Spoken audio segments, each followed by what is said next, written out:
रहीम। हमारा जो चैप्टर है वो मैनेज एनवायरनमेंट है और आज का जो टॉपिक है वो इंटरेक्शन इन इकोसिस्टम है। हम कहते हैं जितने भी इकोसिस्टम हैं, in all ecosystem there are many kind of interaction among living organism. जितने भी इकोसिस्टम हैं उन सब के अंदर जो जानदार है उनका आपस में एक इंटरेक्शन पाया जाता है। जो इंटरेक्शन है वो दो तरह के हैं। एक इंटरेक्शन इंट्रा स्पेसिफिक इंटरेक्शन है और जो दूसरा है उसे हम इंटर स्पेसिफिक इंटरेक्शन बोलते हैं। जो इंट्रा स्पेसिफिक इंटरेक्शन है वो हम interaction between member of the same species है। इंट्रा का जो मतलब है वो विद इन है और इसका मतलब है कि जो इंटरेक्शन है वो सेम जो स्पीशीज़ हैं, सेम जो जानदार हैं उनके दरमियान में है। जैसे हमारा इंटरेक्शन किसी दूसरे इंसान के साथ इंटरेक्शन होगा तो हम उसे इंट्रा स्पेसिफिक इंटरेक्शन में कंक्लूड करेंगे। इसी तरह इंटर स्पेसिफिक इंटरेक्शन की बात करें तो interaction between member of different species है। इंटर का मतलब जो है वो बिटवीन है। हमने कहा कि जो इंटरेक्शन है वो डिफरेंट स्पीशीज़ का होगा। जैसे मेरा इंटरेक्शन मुख्तलिफ़ किस्म के जानदारों के साथ है, जैसे प्लांट्स के साथ भी हो सकता है, जैसे एनिमल्स मुख्तलिफ़ एनिमल्स के साथ भी हो सकता है। तो ये जो इंटरेक्शन है उसे हम इंटर स्पेसिफिक इंटरेक्शन बोलेंगे। कुछ जो इंटरेक्शन है आपकी बुक में वो हमने यहाँ पर डिस्कस करने की कोशिश की है। जो सबसे पहला इंटरेक्शन मैंने लिखा है वो सिम्बायोसिस है। सिम्बायोसिस हम बोलते हैं कि जो रिलेशनशिप है between member of different species. हम कहते हैं मुख्तलिफ जो स्पीशीज़ हैं उनका आपस में जो रिलेशनशिप है, उनका आपस में जो इंटरेक्शन है उसे हम सिम्बायोसिस बोलेंगे। ये जो इंटरेक्शन है, ये जो रिलेशनशिप है, ये लिव टुगेदर फॉर लॉन्गर और शॉर्ट पीरियड ऑफ टाइम। हम कहते हैं वो कुछ टाइम के लिए भी हो सकता है और इसके अलावा कुछ टाइम के लिए भी हो सकता है या लॉन्गर टाइम के लिए भी हो सकता है। तो इंटरेक्शन जो है डिफरेंट स्पीशीज़ का, different member of different species का फॉर लॉन्गर और शॉर्टर पीरियड ऑफ टाइम के लिए है, उसे हम सिम्बायोसिस बोलेंगे। जो सिम्बायोसिस हैं वो तीन तरह की होती हैं। एक सबसे पहले जो हम देखेंगे वो पैरासिटिज़म है। इसमें स्मॉलर पार्टनर्स जो है वो हम कहते हैं जी खुराक लेता है, derive food and shelter from the body of larger partner host in turn harm it. हम कहते हैं जो स्मॉलर पार्टनर है वो लार्जर पार्टनर से खुराक लेता है और इसके अलावा रहने की जगह लेता है और उल्टा उसे नुकसान पहुंचाता है। पैरासाइट्स, जो पैरासिटिज़म है, पैरासाइट्स की मिसाल ऐसे है कि अगर मैं अपनी मिसाल लूँ, मैं अपने आप को पैरासाइट कंक्लूड कर लेता हूँ। मैं किसी के घर में जाकर उसका खाना वगैरह भी खा जाता हूँ और उसके घर में रह भी रहा हूँ और उल्टा उसे नुकसान भी पहुँचा रहा हूँ। तो it's mean I am parasite. अब पैरासाइट्स जो हैं वो दो तरह के हैं। एक है कुछ जो शॉर्ट टाइम के लिए हम इन्हें कंक्लूड करेंगे, शॉर्ट टाइम के लिए जो है वो अपनी टाइमिंग कंक्लूड करते हैं। एक हमारे पास टेम्परेरी पैरासिटिज़म है और कुछ पैरासिटिज़म ऐसे होते हैं जो कि परमानेंट पैरासिटिज़म होते हैं। जो टेम्परेरी पैरासिटिज़म हैं ये कौन से पैरासाइट्स हैं? हम कहते हैं ये parasites spend most of its life cycle as independent free living organism. ये ज़्यादातर अपनी जो ज़िंदगी का हिस्सा है वो फ्री लिविंग होता है, लेकिन कुछ लाइफ का हिस्सा जो है उसमें अपनी पूरी लाइफ में कुछ हिस्सा ये एज अ पैरासाइट्स के तौर पर काम कर रहे होते हैं। हम इस किस्म के पैरासाइट्स को टेम्परेरी पैरासाइट्स में कंक्लूड करेंगे और इसकी जो एग्जांपल है वो लीच है, जोंक जिसे बोलते हैं, बेड बग है और मॉस्किटो है, जो कि शॉर्ट टाइम के लिए एक रिलेशनशिप बनाते हैं किसी होस्ट के साथ। हम इस किस्म के पैरासाइट्स को टेम्परेरी पैरासाइट्स में कंक्लूड करेंगे। नेक्स्ट जो हमारे पास पैरासाइट्स हैं वो परमानेंट पैरासिटिज़म है। परमानेंट पैरासिटिज़म में उनसे कंक्लूड करेंगे। हम कहते हैं ये अपनी थ्रू आउट जो लाइफ है वो किसी होस्ट के अंदर गुजारते हैं। इस किस्म के पैरासाइट्स को हम परमानेंट पैरासाइट्स में शामिल करेंगे और इसकी जो एग्जांपल है वो कई बैक्टीरिया और वायरसेस हैं जो किसी जानदार के अंदर डिजीज़ कॉज करते हैं और अपनी पूरी लाइफ जो है वो उन जानदारों के अंदर गुजारते हैं। अब पैरासाइट्स को हम मज़ीद क्लासीफाइड कर रहे हैं। एक एक्टोपैरासाइट है और दूसरा जो है वो एंडोपैरासाइट है।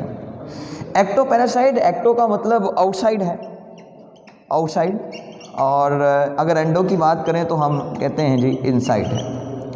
Ectoparasites live outside that is on the surface of host body. हम कहते हैं जी ये जो पैरासाइट्स हैं ये होस्ट बॉडी के बाहर रहते हैं, अपनी खुराक को किसी होस्ट से बॉडी के बाहर रहकर हासिल करते हैं और कुछ टाइम के लिए ये रिलेशनशिप भी बना रहे होते हैं। हम कहते हैं वो पैरासाइट्स जो कुछ टाइम के लिए या जो है वो अपनी जो लाइफ है वो from the outside of the body host body की सरफेस पर करें, हम उसे एक्टोपैरासाइट में शामिल करेंगे। इसकी जो एग्जांपल है वो मॉस्किटो है और इसके अलावा लीच है और लाइस है। ये जो पैरासाइट्स हैं ये सरफेस ऑफ द बॉडी मौजूद होते हैं। नेक्स्ट हमारे पास मैंने बताया एंडोपैरासाइट्स के बारे में। जो एंडोपैरासाइट है वो इनसाइड ऑफ द बॉडी यानी कि किसी की बॉडी के अंदर रहते हैं, उससे खुराक लेते हैं और रहने की जगह लेते हैं और उल्टा उसे नुकसान पहुंचाते हैं। इस किस्म के पैरासाइट्स को हम एंडोपैरासाइट्स में शामिल करेंगे। एंडोपैरासाइट्स में जो एग्जांपल है वो बैक्टीरिया की है, वो वायरसेस की है, टेपवॉर्म की है, एस्कैरिस की है और प्लाज्मोडियम की है। नेक्स्ट अगर हम देखें कुछ प्लांट्स भी हैं जो कि हमारे पास आप कह लें कि हमारे पास जो है वो एक्टोपैरासाइट्स में कंक्लूड होंगे। जैसे कस्कोटा है जिसे हम डोडर भी बोलते हैं, कस्कोटा या तो डोडर भी बोला जाता है। ये जो पैरासाइट्स हैं ये किसी प्लांट्स के ऊपर मौजूद होते हैं और अपनी ख़ास किस्म की जो रूट्स हैं जिसे हम एस्टोरिया का नाम देंगे उसको होस्ट बॉडी के अंदर इंट्रोड्यूस करवाते हैं और उसके अंदर से जो होस्ट का न्यूट्रिएंट्स हैं उसे सक कर लेते हैं यानी कि अब्जॉर्ब कर लेते हैं ताकि जो पैरासाइटिक प्लांट है वो सर्वाइव कर सके। मैं कहता हूँ कि हमारे पास ये अगर कोई ट्री ट्रंक है और इसके अंदर से जो है वो फ्लोइम जो है वो मूव कर रहा है। फ्लोइम के अंदर आपको पता है जी फ्लोइम सैप मौजूद होगा यानी कि खुराक मौजूद होगी। तो ये अगर कुछ प्लांट्स जैसे मैंने बताया कि किसी दूसरे प्लांट्स पर ग्रो करते हैं, जैसे डोडर है ये दूसरे प्लांट्स पे कोई प्लांट ग्रो किया हुआ है जिसको मैंने ब्लू से शो किया है, ये ख़ास किस्म की रूट्स को इस प्लांट्स के अंदर पेनिट्रेट करवाएगा और फ्लोइम तक पहुँचाएगा और इस रूट्स को हम ख़ास किस्म की रूट्स को हिस्टोरिया का नाम देंगे। ये हिस्टोरिया जो है ये खुराक को अब्जॉर्ब करेगा और सर्वाइव करेगा। हम इस किस्म के प्लांट को पैरासाइटिक प्लांट्स को हम जो है वो एक्टोपैरासाइट्स और कस्कोटा का नाम देते हैं। हमारे पास जो नेक्स्ट है वो है म्यूचुअलिज्म। जी हमारा जो नेक्स्ट सिम्बायोसिस रिलेशनशिप है वो म्यूचुअलिज्म है। म्यूचुअलिज्म में क्या होता है कि हम कहते हैं ये डिफरेंट स्पीसीज़ का आपस में रिलेशनशिप है और दोनों स्पीशीज़ एक दूसरे को फ़ायदा पहुंचा रही होती है, बेनिफिट पहुंचा रही होती है। एंड नेदर इज़ हार्म्ड, और कोई भी एक दूसरे को नुकसान नहीं पहुंचा रहा होता, हम उसे म्यूचुअलिज्म में काउंट करेंगे। हम कहते हैं जी जो बोथ पार्टनर्स है get benefit and neither is harmed. इसकी एग्जाम्पल में हम आपकी बुक में जो लिखा हुआ है वो टर्माइट्स की है और प्रोटोजोन की है। दरअसल जो टर्माइट्स हैं हम जिन्हें दीमक भी बोलते हैं ये लकड़ी को खाते हैं, वुड को। हम कहते हैं ये इनकी बॉडी के अंदर ये जो अपनी बॉडी के अंदर लेकर जाते हैं, हम उसे डाइजेस्टिव सिस्टम में वुड को लेकर जाते हैं, लेकिन ये वुड को डाइजेस्ट नहीं कर पाते। उसकी वजह क्या है? उसकी वजह ये है कि इनकी बॉडी के अंदर या इसकी डाइजेस्टिव ट्रैक में एक एंजाइम जिसका नाम है सेलुलेज एंजाइम वो रिलीज़ नहीं होता। अगर वो रिलीज़ नहीं होगा इसका मतलब है कि जो प्लांट सेल की सेल वॉल है वो सेलुलोज की बनी, वो डाइजेस्ट नहीं होगी। तो इसको डाइजेस्ट करवाने के लिए इसके डाइजेस्टिव ट्रैक के अंदर एक जानदार मौजूद होता है जिसे हम प्रोटोजोन बोलते हैं। ये जो प्रोटोजोन है ये एंजाइम को रिलीज़ करता है जिस एंजाइम का नाम है सेलुलेज। ये सेलुलेज जो एंजाइम है ये लकड़ी को डाइजेस्ट करने में हेल्प करता है। अब दोनों को एक दूसरे का फ़ायदा हो रहा है। हमने कहा जो टर्माइट्स हैं उसने जो खाना खाया, वुड को खाया, उसको डाइजेस्ट करने के लिए सेलुलेज एंजाइम की रिक्वायरमेंट थी जो कि प्रोटोजोन ने प्रोवाइड की, और प्रोटोजोन को खुराक भी मिल रही है और रहने की जगह भी मिल रही है। तो हम कहते हैं यहाँ पर दोनों जानदारों को एक दूसरे का फ़ायदा हो रहा है, तो ये हमारे पास जो रिलेशनशिप होगा ये म्यूचुअलिज्म रिलेशनशिप होगा।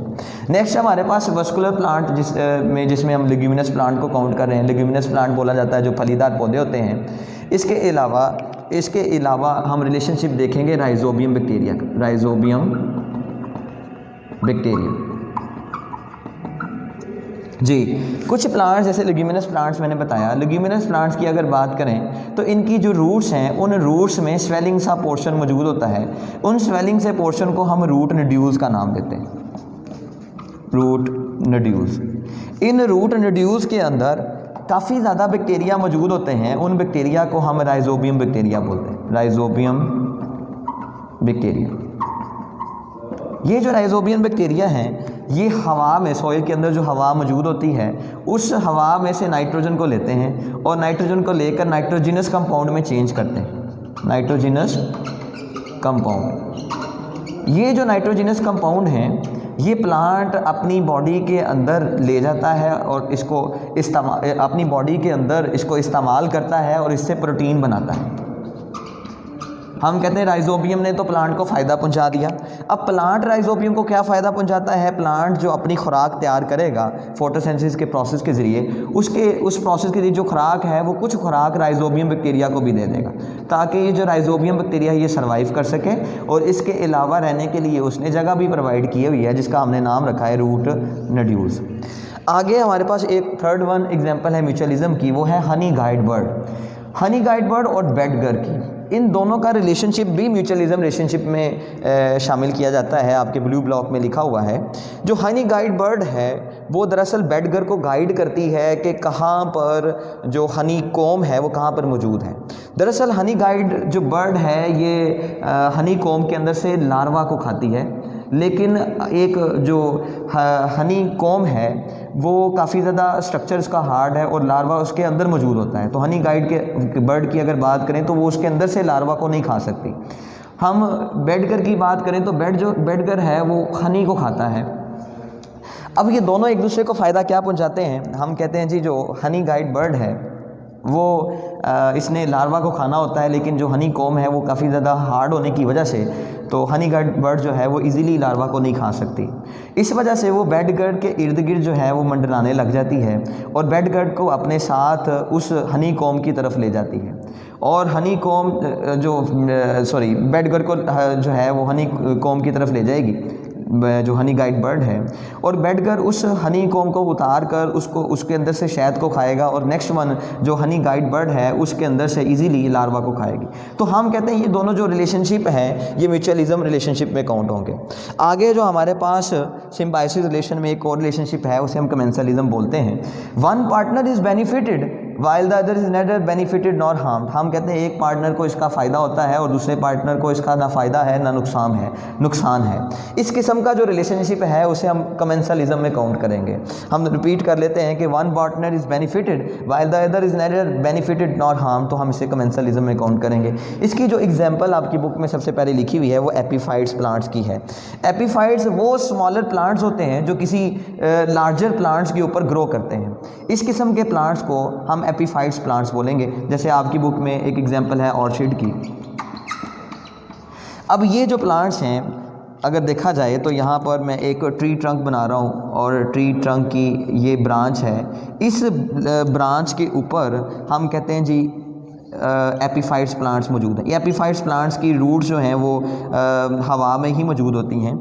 ये रूट्स के ज़रिए हवा में से मॉइस्चर को और मिनरल्स को अब्जॉर्ब कर, हवा में से जो मॉइस्चर है उसे और मिनरल्स को अब्जॉर्ब कर लेता है, हवा को में से मॉइस्चर को अब्जॉर्ब कर लेता है और हाइट पर होने की वजह से इजीली जो लाइट है इसके ऊपर पड़ेगी जिसकी वजह से वो फोटोसिंथेसिस का अमल भी कर सकता है। तो हम कहते हैं इस एपीफाइट्स प्लांट्स को फ़ायदा हो रहा है। लेकिन अगर जो ट्री ट्रंक की बात करें तो वो जो लार्जेस्ट ट्री है ना उसे फ़ायदा हो रहा है ना नुकसान हो रहा है। तो इस किस्म के रिलेशनशिप को हम कमेंसलिज्म में काउंट करेंगे। लास्ट वन जो है हमारे पास वो शक्कर फिश है। शक्कर फिश में क्या है जी, जो शक्कर फिश है वो एक फ़िश है जो कि लार्ज फिश के साथ मौजूद होती है और लार्ज फिश जहाँ जहाँ मूव करेगी शक्कर फिश उसके साथ अटैच होती हैं और उसके साथ मूव करेंगी। हम कहते हैं जी जैसे ही लार्ज जो फ़िश है वो किसी